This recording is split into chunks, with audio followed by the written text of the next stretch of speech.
The Indian bullion market has seen sea changes in the last few years. Various policy changes, changes in market dynamics, prices and international conditions have always kept bullion and jewelry market in the limelight. However, the industry has been embezzled at times and confused at times. One of the main reasons is that the representation of this industry has always been fragmented. The Bombay Bullion Association was renamed as India Bullion and Jewellers Association (IBJA), with focus on Indian jewellers as well as bullion dealers to represent them completely and appropriately to the government at the national level. The Indian market has had a long history for gold and silver. For a variety of reasons, Indians have an insatiable appetite for gold. The restrictions and controls to curb consumption of gold have been in existence for one reason or the other.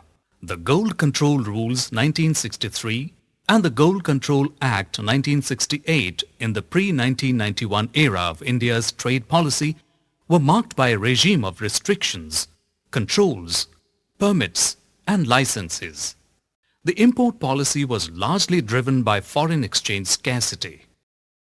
The import of gold was prohibited except for use by jewelry exporters, which led to large-scale smuggling of gold into India.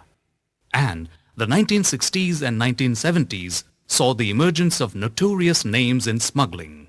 The economic reforms of the 90s almost brought gold smuggling to a grinding halt. After 20 years, in January 2012, the government switched from specific to ad valorem duty, from Rs 300 per 10 grams to 2%. This duty was further raised gradually and brought to 10%. Besides, in the last 5 years or so, a lot of changes have been brought about in this industry. Some good, but a few of them so lethal that they threaten the very existence of business. Imports of bullion under letter of credit is restricted to only 90 days, thereby effecting credit for trade for a longer duration. This does not make sense for jewelry manufacturing. Participation by private sector was made difficult by controlling free imports by private nominated agencies. Nominated agencies were restricted from selling in the domestic markets in 2012, thereby creating an imbalance in demand and supply. So bad was the situation that the premiums on gold went up to as high as $160 to $190 per ounce, or 10%. Only some banks and canalized agencies made windfall profits. Any international trade activity that adds value to that country's economy gets shifted to India through an SEZ. Trading through SEZ was enabling the government to earn more revenues and keep a tab on what's happening. All this has now flown abroad due to banning of trading business in SEZ since May 2013. And more worryingly, the production shifted to EOUs where the monitoring is difficult compared to SEZ. And with such high duty, the pilferage of gold from EOU to DTA has become widespread to such an extent that it is harming growth of domestic bullion trade. Every month, on an average, at least 12 tons of gold is imported to EOU. But is there a market for some 150 tons of gold jewelry to be exported annually? There are restrictions on supply to SEZ from DTA for private players. One cannot be in business of importing gold in SEZ and supply to SEZ units. Thus, many jewelry units have to import small consignments of 5 kgs even when they need only 1 kg. Gold duty has increased from less than 2% to 10%. The impact has been severe and long-lasting. To reduce CAD and to increase revenues, import duty was increased to an extent that smuggling has started again in India. And it has led to the devaluation of the rupee. Such huge gaps have supported parallel markets. And this has given rise to a large number of scams involving illegal remittances. Duty should not be so high that parallel markets become strong and established. There is difficulty in duty working due to ad valorem changed from a basic amount. The fact that duty is determined by customs every 15 days on the basis of prices has led to speculation on the basis of expectation of duties. Since duty prediction is a matter of market prices, there is a lot of controversy on the way the duty amount is determined. 80:20 import scheme troubled everyone. There were a series of trials. First it was 20:80, then it became 80:20, and errors done on introducing these rules. This was immature, and it led to loads of grievances. Certain importers could export faster, leading to an imbalance in imports. Fortunately, this is history. Gold loans were at the heart of financing working capital requirements for manufacturers and exporters. But they were discouraged on supplier as well as importer side. Sudden restrictions made cost of borrowing extremely high, thereby eroding profits, margins, and increasing defaults in the market. Gold metal loan has declined from near 70 tons to just 35 to 40 tons on an annual outstanding basis. Restriction on gold loans for intermediaries, for example, bullion dealers, refiners, coin manufacturers, has hampered growth. There is no logic behind not supporting small-time manufacturers of coins and refiners. On 19th November 2012, RBI circular read, "It is advised that no advances should be granted by banks for purchase of gold in any form, including primary gold, gold bullion, gold jewelry, gold coins, units of gold exchange traded funds (ETF), and units of gold mutual funds." However, banks can provide finance for genuine working capital requirements of jewelers. Many large players have exited due to excise issues and ban on sale of coins for those in finance field. Gold loan was sub 2%, and now gold loan is at around 5%, and many have to opt for cash credit, which is around 14%, and risky due to unhedged stock. These sudden changes have led to defaults of a lot of large jewelry companies.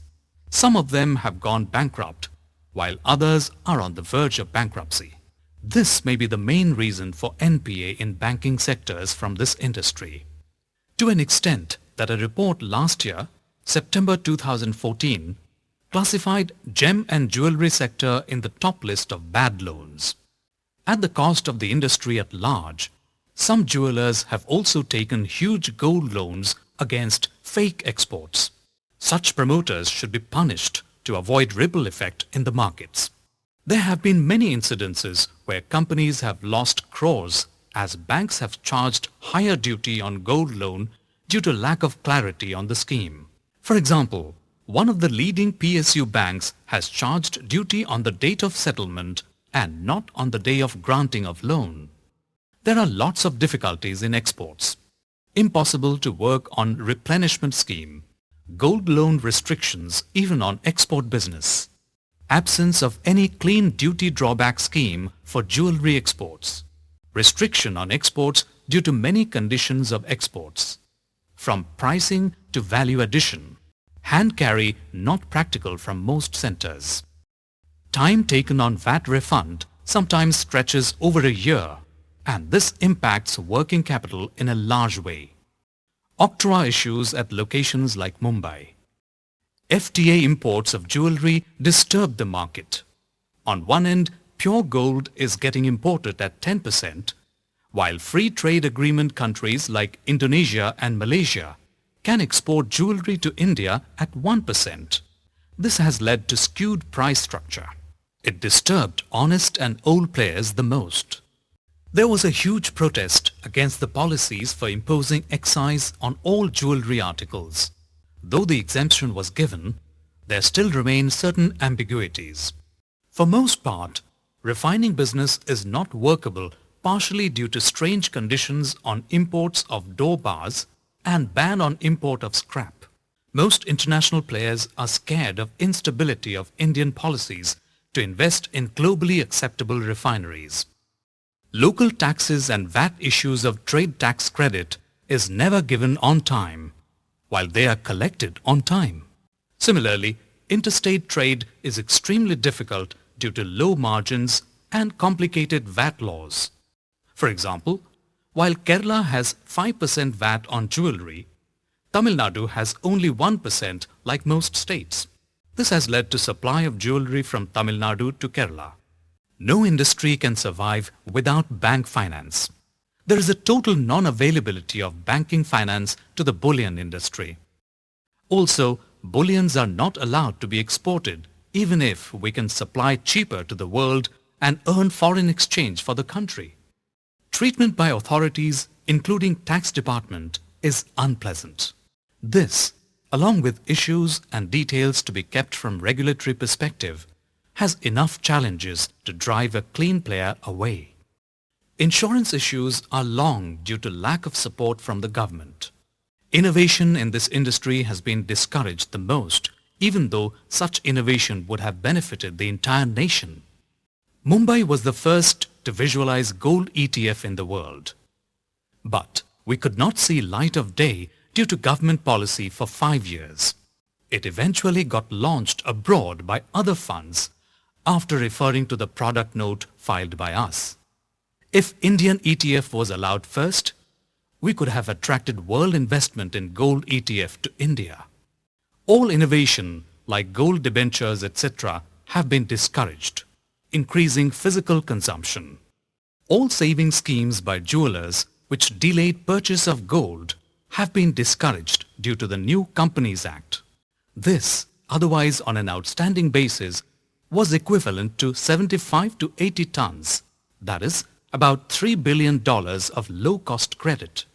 These above-mentioned issues are mainly related to various inconsistencies in the policies of the government for this industry, as most of the policy making during 2012 to 2014 was short-sighted, which had killed the growth of small-sized jewelers.